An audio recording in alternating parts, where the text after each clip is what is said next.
వరంగల్ జిల్లా ప్రధాన వార్తలను పరిశీలించినట్లయితే నర్సంపేట నియోజకవర్గ కేంద్రంలో మాజీ ఎమ్మెల్యే పెద్ది సుదర్శన్ రెడ్డి మీడియా సమావేశం నిర్వహించారు.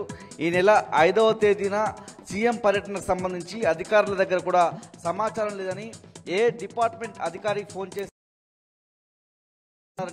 పెద్ది సుదర్శన్ రెడ్డి తెలిపారు.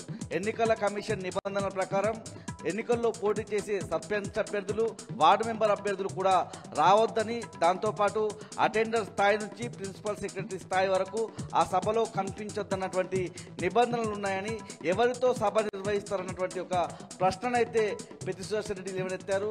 నర్సంపేట నియోజకవర్గ సమస్యల మీద రేపు సీఎం రేవంత్ రెడ్డికి లేఖ రాస్తామన్నటువంటి అంశాన్ని కూడా ఆయన తెలిపారు. హన్మకొండ జిల్లా ప్రధాన వార్తలను పరిశీలించినట్లయితే దీక్షా దివస్ కార్యక్రమాల్లో భాగంగా ఇవాళ 5వ రోజు హన్మకొండ జిల్లా బీఆర్ఎస్ పార్టీ కార్యాలయంలో తెలంగాణ ఉద్యమం నాటి ఫోటోలతో కూడినటువంటి ఎగ్జిబిషన్, తెలంగాణ తొలి ముఖ్యమంత్రి కేసీఆర్ జీవితం మీద రాసినటువంటి పుస్తకాల ప్రదర్శనను ఏర్పాటు చేశారు. ఈ కార్యక్రమాన్ని మాజీ ఎమ్మెల్యే దాస్యం వినయ్ భాస్కర్ బీఆర్ఎస్ శ్రేణులతో కలిసి ప్రారంభించారు. అనంతరం శ్రీకాంతాచారి వర్ధంతి సందర్భంగా ఆయన చిత్రపటానికి పూలమాలలు వేసి నివాళులర్పించారు.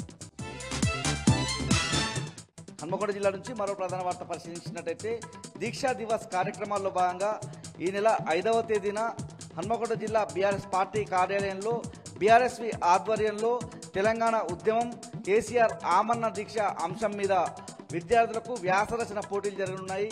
ఈ అంశానికి సంబంధించిన పోస్టర్ను ప్రభుత్వ మాజీ చీఫ్ విప్ దాస్యం వినయ్ భాస్కర్ ఆవిష్కరించారు. ఈ కార్యక్రమంలో పాల్గొన్న బీఆర్ఎస్వి నాయకులు పెద్ద సంఖ్యలో విద్యార్థులు పాల్గొని వ్యాసరచన పోటీలను విజయవంతం చేయడంతో పాటు తెలంగాణ ఉద్యమ చరిత్రను తెలుసుకోవాలని సూచించారు.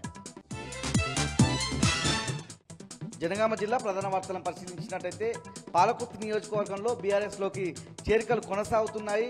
పాలకుర్తి మండలం తొర్రూరు జే గ్రామానికి చెందిన కాంగ్రెస్ సీనియర్ నేతలు ఎల్లయ్య, చంద్రయ్య, అంజయ్య, యాకస్వామి సహా పలువురు సీనియర్ నాయకులు, కార్యకర్తలు మాజీ మంత్రి ఎర్రబెల్లి దయాకర్ రావు సమక్షంలో బీఆర్ఎస్ పార్టీలో చేరారు. పార్టీలో చేరిన వారికి మాజీ మంత్రి ఎర్రబెల్లి దయాకర్ రావు ఆహ్వానించారు.